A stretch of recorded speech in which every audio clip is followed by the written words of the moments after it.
আমাদের দেশে বিএনপি জামাত তো কোনো কথা বলে নাই, বরং ইসরায়েলি লবির সাথে যুক্ত হয়ে বাংলাদেশের বিরুদ্ধে ষড়যন্ত্র করছে। আর কিছু ইসলামী দল আছে, আমরা দেখি কারণে অকারণে বাইতুল মোকাররমের সামনে সমাবেশ করে। আপনারা কই এখন? তোমরা কোথায় এখন? আপনাদের কেন খুঁজে পাওয়া যাচ্ছে না? নির্বাচনের আগে সরকার নামানোর জন্য সকাল বিকেল বাইতুল মোকাররমের সামনে যেতেন, প্রেস ক্লাবের সামনে এসে সমাবেশ করেছেন।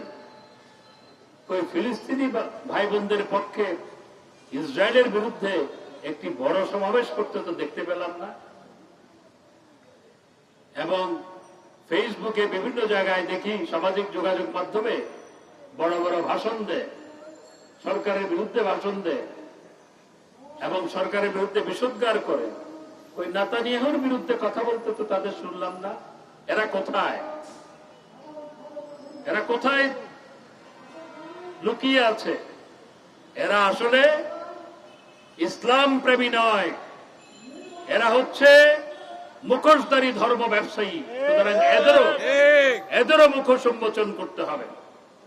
আমি আর কথা না বাড়িয়ে, দীর্ঘক্ষণ ধরে আলোচনা অনুষ্ঠান চলছে, কথা বাড়াতে চাই না। সুতরাং আজকে আবারও বলতে চাই, এই বিএনপি জামাত ধর্মীয় সেন্টিমেন্ট নিয়ে অপরাজনীতি করে, অথচ আজকে 7 মাসের বেশি ফিলিস্তিনিদের উপর গণহত্যা হচ্ছে, ফিলিস্তিনে গণহত্যা হচ্ছে, নারী ও শিশুদের হত্যা করা হচ্ছে। 35,000 যাদেরকে হত্যা করা হয়েছে তার মধ্যে 70% নারী ও শিশু। এটির বিরুদ্ধে একটি শব্দ বলে নাই, বরং নির্বাচন ভণ্ডুল করার তাদের পরিকল্পনা ভেস্তে যাওয়ার পর তারা এখন আন্তর্জাতিক ইসলামী ইহুদি লবির সাথে যুক্ত হয়ে দেশের বিরুদ্ধে ষড়যন্ত্রে লিপ্ত হয়েছে।